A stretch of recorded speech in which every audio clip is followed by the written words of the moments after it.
If you want to beat psychogenic erectile dysfunction, in many cases, you will have to learn this skill like you learn how to swim by trusting the water to carry you. In this video, you will get the information necessary to make a start.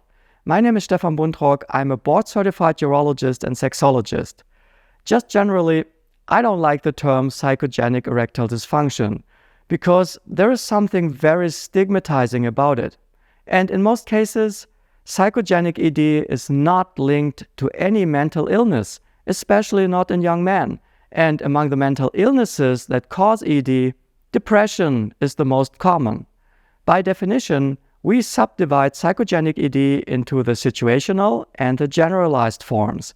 This is when the problem is present regardless of the circumstances or only appears in certain situations, such as when masturbation works fine, but intercourse is problematic.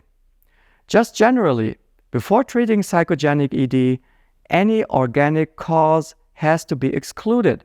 Even in young men, it is wise to never assume that it is psychogenic ED just because they are young. Diseases like thyroid disorder very often also cause sexual dysfunction and have to be ruled out. When this is done, an analysis of the psychosocial environment of the patient has to be done.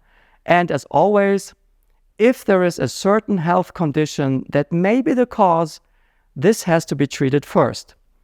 I think the by far most frequent type I see in my practice is the situational type. This is just a personal opinion, but considering the dramatic increase in erectile dysfunction among young men over the last decades, I can see at least a possibility that this could be related to internet porn. The average age at first exposure is around the age of 13, and that's only average. If you hit a developing brain with images like that, and in some cases several hours a day, this must have an impact on the outcome once puberty is over. So pornography gives an answer to the most burning question in the life of an adolescent, and that is, how does sex work? The problem is that what they see is how porn works, which is not a realistic portrayal of real-life situations.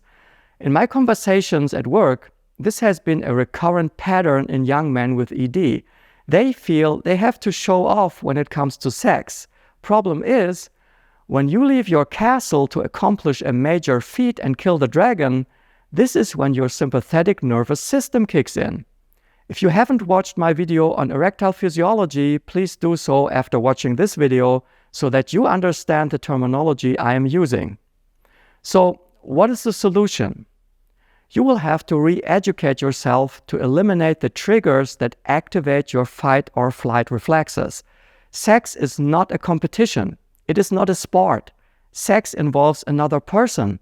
It entails intimacy, trust, security, and qualities inherent to each of us and that we seek in intimate situations. This can only be learned or relearned together with a partner.